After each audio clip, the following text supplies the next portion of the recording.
নির্ধারিত সময়ের ১.৫ মাস পর হলেও সুনামগঞ্জে শুরু হয়নি বেশিরভাগ ফসল রক্ষা বাঁধের কাজ। নিজেদের একমাত্র বড় ফসল নিয়ে শঙ্কায় লাখো কৃষক। তাদের অভিযোগ, রাজনৈতিক প্রভাব খাটিয়ে পিআইসি অর্থাৎ প্রকল্প বাস্তবায়ন কমিটি দিচ্ছে সংশ্লিষ্টরা। সুনামগঞ্জ থেকে দেওয়ান গিয়াস চৌধুরীর পাঠানো রিপোর্ট। এখনো অর্ধেকের বেশি বাঁধে এক মুঠো মাটি পড়েনি। হাওর অধ্যুষিত সুনামগঞ্জে প্রায় ৩০ লাখ মানুষের ভরসা একটিমাত্র ফসল বোরো। কথা ছিল এ ফসল রক্ষায় ২০২৪ সালের ১৫ই ডিসেম্বরের পর থেকে সুনামগঞ্জের সব হাওরের বাঁধের কাজ শুরু হওয়ার।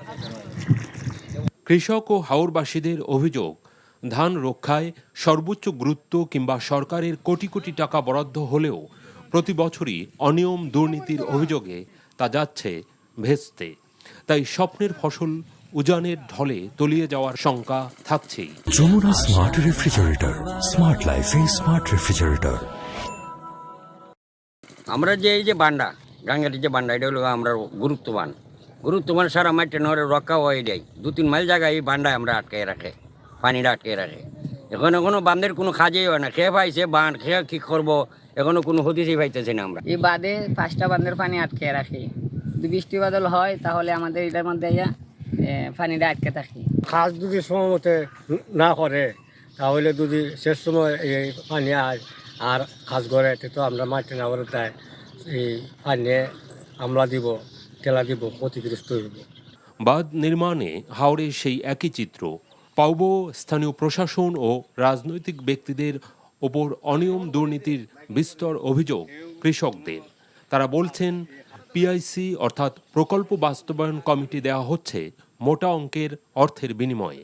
সম্প্রতি জেলা প্রশাসকের সম্মেলন কক্ষে মত বিনিময় সভায় তুলে ধরা হয় পিআইসি ও সংশ্লিষ্ট কর্মকর্তাদের গাফিলতি। এখনো কোন বাজেট কোনো উন্নতি নেই কাজে। এখন এই মুহূর্তে আমরা মনে হয় যে এসও সাহেবরা, ইউনো সাহেব বা পানি উন্নয়ন বোর্ডের যারা আছেন, আমার মনে হয় তার দৃষ্টি অপেক্ষা করতেছেন যে পানি আসলে আর বাদ দেওয়ার আর প্রয়োজন নেই। তবে কিছু জটিলতা থাকলেও নির্ধারিত সময়ের মধ্যেই কাজ শেষ করার আশা পাউবোর। সমস্যা পড়লেও এখন সেটা ওভারকাম করা হয়ে গেছে। তো আমরা এখন আশা করতেছি যে আমরা এই সপ্তাহ থেকে যেহেতু পিএইচসি আমরা গঠন করে ফেলছি, সুতরাং এখন পূর্ণ উদ্যমে কাজ শুরু হবে এবং 28 ফেব্রুয়ারির ভিতরে আমরা চেষ্টা করব কাজ শেষ করা এবং সেই লক্ষ্যে কাজ করছি। সভায় এক সপ্তাহের মধ্যে সুনামগঞ্জের ১২ উপজেলায় সব বাঁধের কাজ শুরু করার নির্দেশ দেন জেলা প্রশাসক। যারা এই কাজগুলা করছেন, যে পদ্ধতিতে এই কাজগুলা দ্রুত আদায় করা যায় তার ব্যবস্থা নেবেন। আমি মিন করছি যারা পানি উন্নয়ন বোর্ডের প্রকৌশলী আছেন, ওনারা এই বিষয়ে কার্যকর উদ্যোগ নেবেন। NTV news desk. Jamuna smart refrigerator, smart লাইফে স্মার্ট রেফ্রিজারেটর।